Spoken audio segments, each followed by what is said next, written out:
এসেছো? আমরা কি এখন পার্টি শুরু করবো মা? বসো এখানে, মোমবাতি জ্বালাও। মোমবাতি আমি জ্বালাবো? ইয়ন্দা কি, তুমি এখন অনেক বড় হয়ে গেছো। হ্যাঁ, আমার তো 9 বছর হয়ে গেছে। পরীক্ষায় দারুণ রেজাল্ট করেছি, আর এটা তো কিছুই না। তুমি এত পাকা পাকা কথা কোথায় শিখলে? তুমি জেনে কি করবে? বিভিন্ন মানুষের থেকে বিভিন্ন জিনিস শিখি আমি। মনে হয় আমি একজন জিনিয়াস। কি হলো? তোমার মনে কি ইচ্ছা সেটা বলো। শুভ জন্মদিন মিষ্টি সোনা। না, তুমি না। তুমি আমার আসল মা না। তুমি আমার মায়ের আত্মা।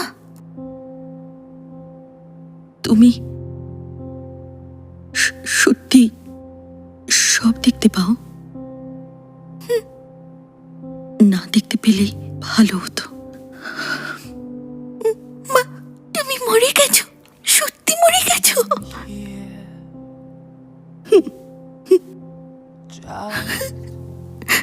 তুমি এখন কোথায়?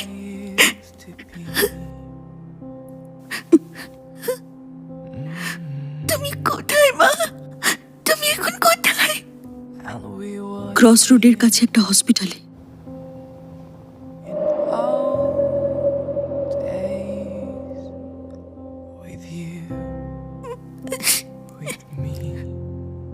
হসপিটাল থেকে এখনই ফোন করবে এবং তুমি সেখানে পৌঁছে দেখবে তোমার আন্টিও সেখানে আছে। বাইরে খুব ঠান্ডা, স্কার্ফ পরে যেও।